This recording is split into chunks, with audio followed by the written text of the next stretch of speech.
আসসালামু আলাইকুম, সবাই কেমন আছেন? আলহামদুলিল্লাহ, আপনাদের দোয়া আমি অনেক ভালো আছি। আয়াত মামস ব্লগ দেখার জন্য সবাইকে স্বাগতম জানাচ্ছি। আজকে আমি কিভাবে ভেন্ডি ভাজি করব সেইটাই আপনাদের সাথে শেয়ার করব। আজকে আমি কী রান্না করলাম সেইটাও শেয়ার করব। আজকে সারাদিনে কী কাজ করলাম সেইটাও আপনাদের সাথে শেয়ার করব। টোটাল আজকের দিনটা আমার কীভাবে কাটলো সেইটা আপনাদের সাথে শেয়ার করব।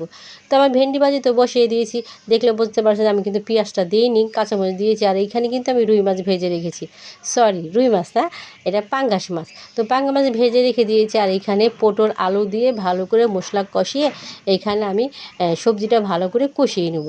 এই পাশে আবার তেলাপিয়াও রান্না করব। তো তেলাপিয়াও বের করে নিয়েছি ফ্রিজ থেকে। এখন আমি ভালো করে লবণ দিয়ে ধুয়ে পরিষ্কার করে তারপরে আমি রান্না করব। আর মাছ যদি আমি ভালো করে পরিষ্কার না করি তাহলে আবার খেতে পারি না আমি, এটা আমার একটা সমস্যা হয়ে গেছে। তো আগে প্রথমে আমি পানি দিয়ে ধুয়ে নিই, তারপরে আমি লবণ দিয়ে কেচে নিব। আমার কিন্তু যে সবজিটা কষানো হয়ে গেছে, দেখলে বোঝা যাচ্ছে পানি না একটু। তো ভালো করে কষিয়ে নিলাম। এখন আমি একটু পানি দিয়ে দিব। আর জানেন তো, সবজিটা যদি ভালো করে কষানো না হয় ঘ্রাণটা কিন্তু সুন্দর আসে না। ঘ্রাণটা সুন্দর আসলে তখনই কষিয়ে দিলেই ভালো করে সুন্দর করে ঘ্রাণটা আসে। আমি কিন্তু পানি দিয়ে দিলাম। পানি দিয়ে এখন আমি মাছটাও ছেড়ে দিলাম, পাঙ্গাস মাছ। তো এখন তো সব কিছু আমি দিয়ে দিয়েছি, পানিও দিয়েছি, মাছও ছেড়ে দিয়েছি। এখন চুলা রান্না করুক। এ পাশে আমি আরেকটা রান্না করতে থাকি, আর একটু পানিও বাড়িয়ে দিলাম। রান্না হচ্ছে। তো মাছগুলো যে আমি তেলাপিয়া মাছ বের করছি সেইটা আমি কিন্তু ভালো করে লবণ দিয়ে এখন ধুয়ে নিব। ধুয়ে সেইটাও রান্নার প্রস্তুতি করে নিব এখন আমি। আর ওই পাশে যে আমি চুলায় একটা ভেন্ডি ভাজি বসিয়েছি সেইটাও কিন্তু মোটামুটি আমার হয়ে গেছে, দেখলে বুঝতে পারেন। আর এখন আমি একটু কি বলে পেঁয়াজটা আমি দিয়ে দিব। এই যে দেখেন, পেঁয়াজ কিন্তু নাই, দেখলে বুঝতে পারছেন আমি পেঁয়াজটা দিইনি। পেঁয়াজটা আগে দিলে কি হয়, কড়াইতে লেগে যায় আর কালো হয়ে যায়, এই জন্য আমি আর দিলাম না। এখন আমি পেঁয়াজটা দিব। পেঁয়াজটা দিয়ে ভালো করে নেড়ে চেড়ে তারপরে আমি নামিয়ে নিব। পেঁয়াজটা কিন্তু আমি দিয়ে দিলাম। আর আমার কিন্তু ভাজাটাও সুন্দর আসছে, দেখলে বোঝা যায় পেঁয়াজের যে একটা কালার, হোয়াইট কালার, সেটা দেখা যাচ্ছে ভেন্ডি ভাজির মতো। আমার মতো এইভাবে রান্না করে আপনারা খেয়ে দেখেন যে কেমন লাগে।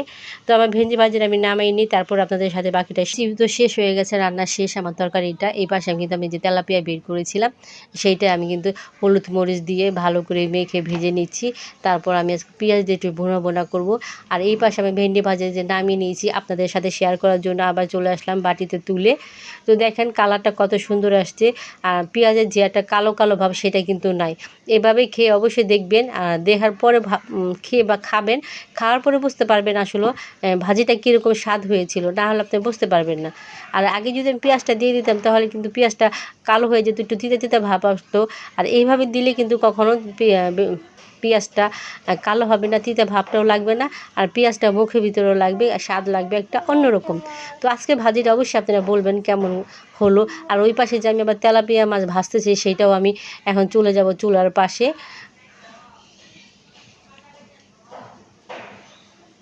আর ভেন্ডির যে একটা সবুজ কালার সেটা কিন্তু বোঝা যাচ্ছে, দেখলেই কিন্তু বোঝা যায় ভেন্ডিটা পুরো সবুজ কালার।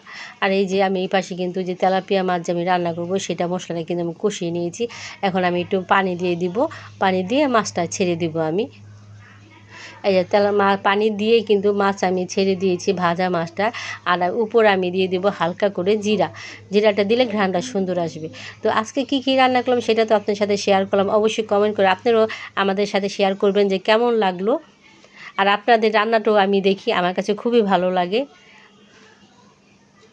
আসলে দেখার তো শেষ নেই, অনেক কিছু শেখার বাকি আছে জীবনে, যতই বয়স হোক না কেন একটু একটু করে মৃত্যুর আগ পর্যন্ত শিখতে হবে। কারণ সবার রান্না একরকম না, সবার কাজও একরকম না।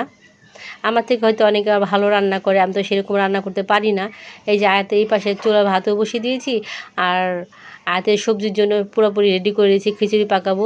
আর আয়া শোনা কাজ দেখেন, এখানে সব সবজি টেবিলের মধ্যে ঢেলে রেখে গেছে, আমি রান্না করবো বলে বের করেছিলাম সেই ঢেলে রেখে গেছি।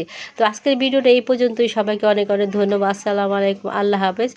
সবাই আমার জন্য দোয়া করবেন, সবাই ভালো থাকেন, সুস্থ থাকেন। আসসালামু আলাইকুম।